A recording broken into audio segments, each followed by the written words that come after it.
আপনি কি জানেন বাংলার পূর্বভাগে ব্রাহ্মণবাড়িয়া জেলার অন্তর্গত একটি ঐতিহাসিক ও সংস্কৃতিময় জনপদ হল সরাইল উপজেলা? নামকরণ। সরাইল নামটির উৎপত্তি নিয়ে নানা মত রয়েছে।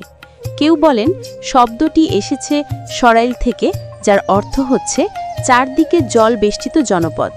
আবার অনেক ইতিহাসবিদ মনে করেন মোগল আমলের সেনাপতি সারাইল খানের নাম থেকে এই অঞ্চলের নামকরণ করা হয়েছে সরাইল। ইতিহাস ও ঐতিহ্য। এই জনপদ প্রাচীনকাল থেকে সভ্যতার স্পর্শে সমৃদ্ধ। মোগল আমলে সরাইল ছিল একটি গুরুত্বপূর্ণ কেন্দ্র। এর প্রমাণ হিসেবে এখনও দাঁড়িয়ে আছে আরিফাইল মসজিদ, যা মোগল স্থাপত্য শৈলীর অনন্য নিদর্শন। এছাড়াও রয়েছে ঐতিহাসিক হাতিরপুল সেতু। কথিত আছে একসময় রাজা মহারাজাদের হাতি চলাচলের জন্যই এই সেতুটি নির্মাণ করা হয়েছিল।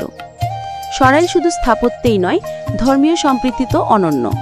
মুসলমান, হিন্দু, অন্যান্য সম্প্রদায় সবাই এখানে সহাবস্থানে বসবাস করছে শত শত বছর ধরে।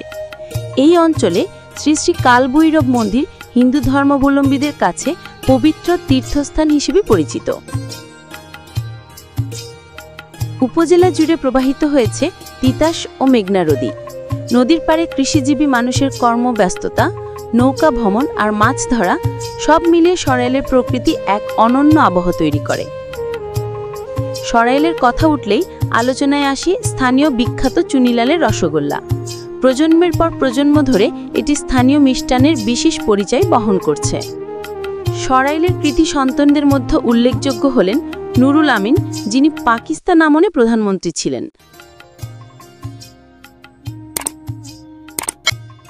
তার নাম বাংলাদেশের রাজনৈতিক ইতিহাসে বিশেষভাবে স্মরণীয়।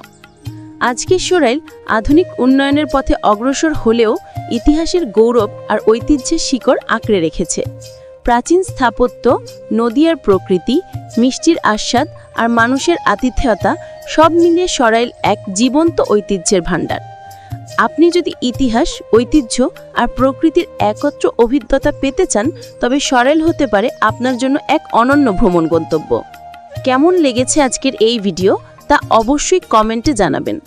ভালো লাগলে বন্ধুদের মাঝে শেয়ার করতে ভুলবেন না।